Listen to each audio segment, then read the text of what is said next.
One of my original mentors, Jim Rand, used to have this phrase. He used to said, Tony, don't worry about it. If you give your all every day, your gifts will make room for you. And it's like having a knowingness that things are going to be fine. And then there's the next level, which is you start to know who you are. And you're not trying to prove it to yourself or other people. And you just want to help. You just want to do things. And so now it's the difference between what I would call push, motivation, and pull, right? Push is, I'm going to make this happen, and it takes tremendous willpower. And I know you have plenty of willpower. I do as well. But there's a limit to willpower, but there's no limit to pull. Pull is when there's something magnificent that you want to serve, something that you got an obsession for to create or to do or make happen. And that doesn't, you don't lose that energy, you don't lose those components. And you're able to laugh and enjoy along the way. If you don't have 10 minutes for your life, you don't have a life. I want to prime myself so whatever comes into this world, I have the best chance of handling it really well. And I'm training my nervous system. What's the emotion I want to train? Gratitude. Why? We all know the two emotions that destroy your relationship, your business, your life. It's fear and anger. Those are two extremes. You can't be grateful and fearful simultaneously. You can't be angry and grateful simultaneously. So what I do is I start my day, I make those changes and I close my eyes or I look out at the water and I think of 3 things that I'm grateful for just a minute each. But I don't think of it like over there, like if you've ever been on a roller coaster and I asked you what it's like, some people remembered it over there. No, I remember like I'm in the front seat going over the edge, because then you get the authentic biochemical changes. So I'm there and I do 2 strong things and usually 1 simple thing like the wind in my hair or my daughter's smile or something of that nature. So I don't just get wired for unbelievable things. But that primes that nervous system. And then the second thing I do is I take 3 minutes, and it's kind of like a blessing, but eventually you wake up and say it's good to be strong with yourself, but beating yourself up just lowers your energy. And when your energy gets lower, you produce less, right? You don't have the same level of joy. You don't have the impact that you want to have, nor do you have the excitement that you really want to have. So I look at it as something that it's worth earning your own self-esteem, but it's really not the secret. The secret is find something else you obsess about more than yourself, and you'll have a level of energy that will compel you over the long term. It's that tension, this interesting tension between balancing ambition and gratitude.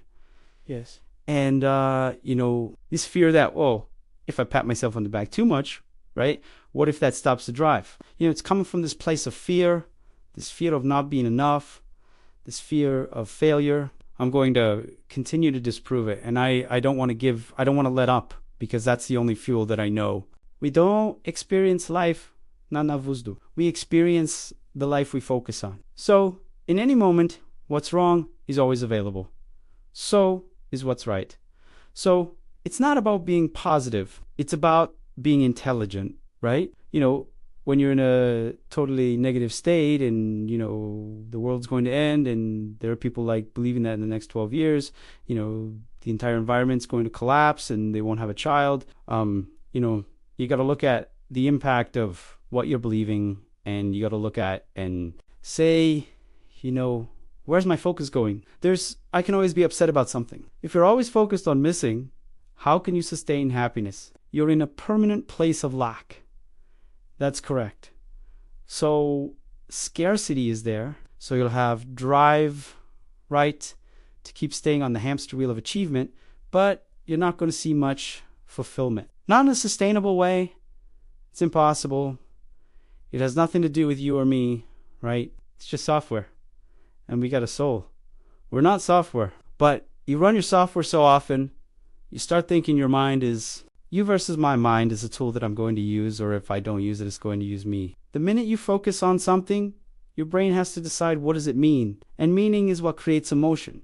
And emotion is where your life is, right? And so the quality of your life is the quality of your emotions. If you got $1 billion and every day you're pissed off and angry, your life's quality is called pissed off and angry. If you got 3 beautiful children, a husband or wife you love, but you worry all the time, your life is worried. Para mim is telling somebody, getting someone to focus on something, knowing in advance what you're going to focus on, and giving it a meaning in advance before it happens. That's a lot easier than after it's happened, because after it's happened, you have a meaning locked in to some extent, especially if it's something that's painful. If you can recognize patterns, the fear disappears. Second skill, use the pattern. When you know what the pattern is and you use it, now you have mastery of something. Now you can do better than most people in that area. So, I interview all these probably the best investors in the world. They're all different, but I recognize the patterns that are in common. And when I'm done, my billionaire clients love it, and the average person can learn from it because the patterns are fundamental, right? If I want to learn the piano in the beginning, I have to learn probably somebody else's patterns that have figured it out. That's how I learn. But if I use those patterns over and over again, I'll eventually get to where I can do the third skill, which pattern creation. Now you have an amazing life. Now you're not managing your circumstances. You're the creator of your life, but you have to first recognize them so you're not in fear. And then here's an example. When did humanity transform from a fearful place as its primary base where we were hunter-gatherers, right? Where literally you had to move from place to place and you didn't know if you're going to eat or survive? What changed that to be able to live in a community and grow a community, a city, a state, a country?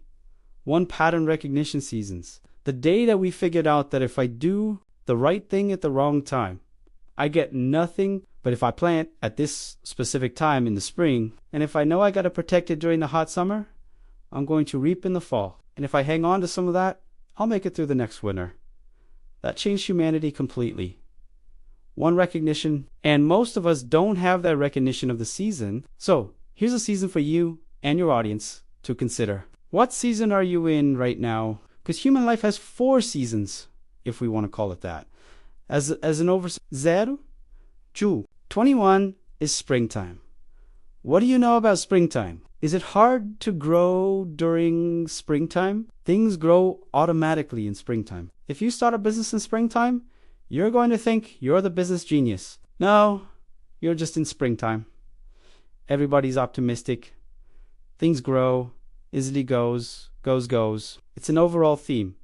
It lasts about 17 to 20 years on average. The real question is, what do you want? And I think if you want an extraordinary life, which my definition that is life on your terms, like what's my idea? It might be different than yours completely. Some people, it's 3 beautiful children, a white picket fence. Some people, it's building a multi-billion-dollar business. Somebody else, it's writing poetry, right? So instead of looking for somebody else, it's like, okay, what do you really want from your life? And aligning yourself with moving forward towards what you really want. And I think if you can do that in a way that also you feel is serving others simultaneously, there's a sense of meaning in life that can't be replaced by self-esteem or praise or compliments or being nice to yourself. And I don't think it's bad to be tough on yourself. I'm pretty tough on myself, I'll be honest with you. But I'm much better at celebrating now. And I also realize being overly tough on yourself usually comes by making,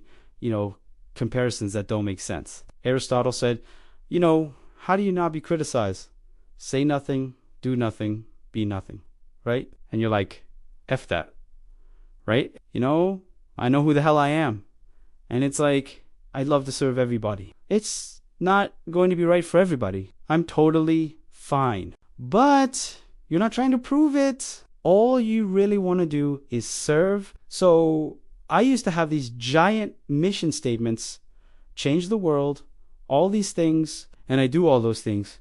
But now it's like my mission statement is, how can I help? Spiritual development is the level of comfort you can have with just being your real self. And I think that's not an easy task because we all are trying to be something, but we already are. That's something we're trying to be. That doesn't mean you can't be better, but it's like accepting and appreciating what you really are. And instead of projecting, some of those takes a lot of pain out of your body, takes a lot of wasted energy out. It gets a lot of fears to just disappear. And I don't have an easy path for that. I think it's the hero's journey. What is it Your life is ordinary and everything seems fine, and then something hits you and it's the call to adventure. It doesn't feel like a call. It feels like somebody in your family's got cancer, or it feels like, call and somebody shut down your business, or, some issue that's happening in your relationship with your kids. But if you take the call and you go on the journey, you're going to meet some new friends. You're going to find some new, you're going to battle with internal things within you and external things. But if you keep going, you're going to eventually slay your dragons, and you come out in the hero of your own life, and you have something to share it's not something you read somewhere. It's something you've lived, and everybody can feel you've lived it because it's a different level of ownership, And then, by the way, as soon as you do that, it happens again. You're called on another journey. You have a new level of challenge that you need to go on. It just never ends. But it makes life really, really beautiful. Good times create weak people. Weak people create bad times. Bad times create strong people. Strong people create great times. What I want people to get is you got to know where you are in your life and where you are in history. And you got to learn to take advantage of it.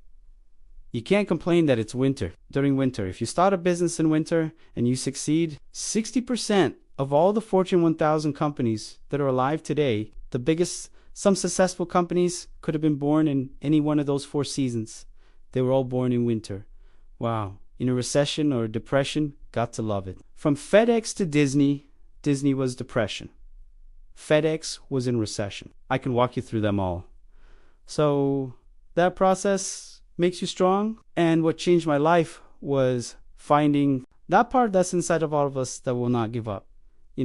I'm proud to be a good human being. I believe I'm a good human being. But I think hunger often comes, not always, often comes from having gone through enough pain. Like, I've suffered enough. I don't want somebody else to suffer.